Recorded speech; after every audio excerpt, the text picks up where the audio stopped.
greenberita.com.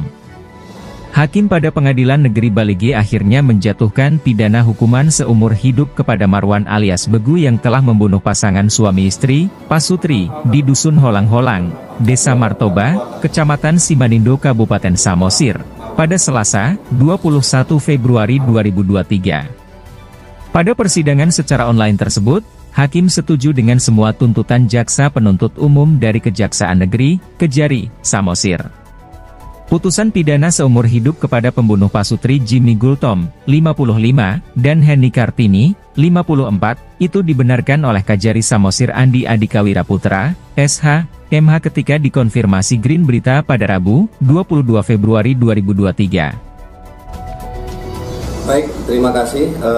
Kami akan menjelaskan beberapa kronologis penyelesaian penanganan perkara pembunuhan secara berencana yang dilakukan oleh Marwan alias Begu. Tentunya dari serangkaian penyidikan yang dilakukan oleh penyidik, telah dilakukan rekonstruksi di mana penyidik dan jaksa peneliti pada saat itu sudah berkoordinasi dan kami telah menyatakan P21 bahwa perkara atas nama terdakwa Marwan alias Begu sudah lengkap, di mana terdakwa tersangka disangkakan pasal 340, 339 dan 338. Telah kita melakukan atau menyatakan bahwa perkara itu lengkap, kami telah melimpahkan perkara tersebut ke Pengadilan Negeri Balige. 1 minggu kemudian keluar penetapan hakim, di mana proses persidangan pertama itu dilakukan pada tanggal 25 November tahun 2022.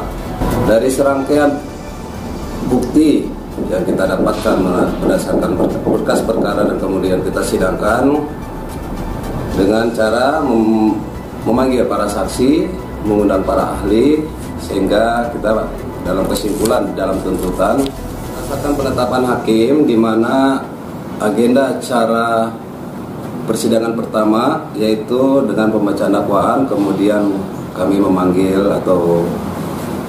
memanggil para saksi yang terdapat dalam berkas perkara.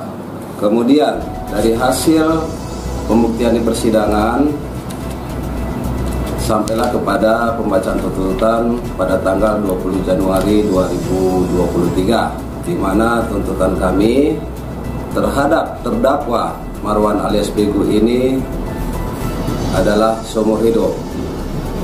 Dan kemudian pada tanggal 21 Februari putusan hakim menjatuhkan kepada terdakwa dengan putusannya sama dengan tuntutan kita, yaitu seumur hidup. Kenapa seumur hidup? Tentunya ini ada beberapa pertimbangan, yaitu bahwa terdakwa melakukan perbuatan itu termasuk dalam konteks kategori sadis. Yang kedua, terdakwa telah berusaha untuk melarikan diri. Yang ketiga, bahwa terdakwa pernah melakukan penyalahgunaan narkotika. Ini merupakan hal-hal yang memberatkan bagi terdakwa di dalam kami melakukan penuntutan, sehingga pertimbangan kami diambil seluruhnya oleh majelis hakim dan menyatakan putusannya di dalam amar putusan sama dengan tuntutan kami, yaitu seumur hidup.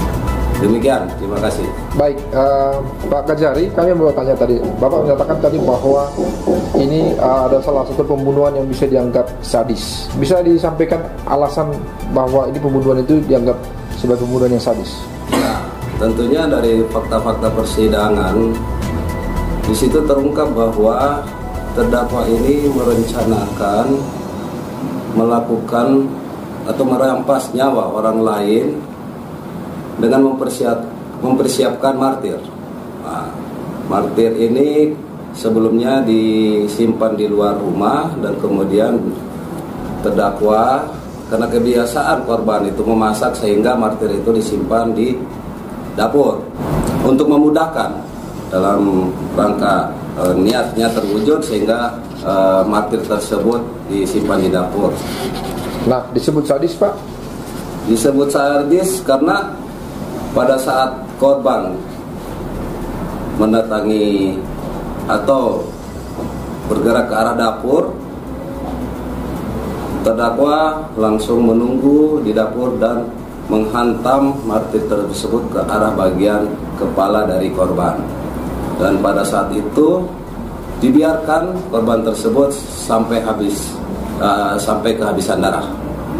Dan itu kami sangat pertimbangkan bahwa perbuatan tersebut sadis. Baik, berarti suami dan istri dibiarkan meregang nyawa sampai kehabisan darah, seperti itu Pak? Betul. Baik. Bahwa setelah melakukan pemukulan terhadap korban Heni, kemudian datang suami yaitu Hendawan Goltom, dan kemudian terdakwa juga memukul suami daripada korban Heni sendiri, sehingga dengan cara memukul bagian kepala para korban tersebut sampai kehabisan darah. Baik, ini Pak, kan hukuman seumur hidup Pak, ini sungguh hal yang mengejutkan ya Pak ya. Apakah tidak ada pertimbangan yang meringankan dalam diri terdakwa sehingga hakim, tuntutan jaksa dan juga hakim sama untuk memutuskan hukuman seumur hidup tersebut? Kalau untuk alasan meringankan saya anggap tidak ada ya, karena memang perbuatan-perbuatan tersebut itu sudah masuk di dalam konteks pembunuhan secara berencana, sehingga berdasarkan alat bukti yang kita buktikan dalam persidangan, dan kemudian terdakwa pun mengakui perbuatannya, sehingga tidak ada alasan untuk alasan-alasan yang meringankan tersebut kita masukkan dalam surat tuntutan kami. Baik, Pak Kajari, putusan hukuman seumur hidup merupakan, kalau kami sebatas pengetahuan kami dari para jurnalis, ini adalah putusan pertama di Kabupaten Samosir. Nah, bagaimana Pak melihat ini, dan apa yang menjadi pesan dari penegak hukum terhadap tindakan-tindakan seperti ini ke depannya Pak? Jadi perbuatan terdakwa Marwan ini adalah sebuah peristiwa yang kita tidak harap ada lagi di Kabupaten Samosir atau di tempat-tempat yang lain. Ini merupakan konsekuensi hukum yang harus diterima oleh pelaku itu sendiri. Dan kami sebagai jaksa penuntut hukum hanya melaksanakan secara profesional. Nah, tentunya kita adalah negara hukum. Pesan saya kepada seluruh masyarakat bahwa semua apa yang kita lakukan, baik itu dilakukan oleh diri sendiri, kemudian kita berinteraksi dengan orang lain, mempunyai konsekuensi hukum yang ada. Tentunya kita harus mengetahui bahwa semua tindak tanduk apa yang kita lakukan harus tunduk kepada hukum. Baik, baik. Terima kasih Pak Kajari, dan juga terima kasih kepada Bapak Kasih Pidum Kejari Samosir. Oke, terima kasih.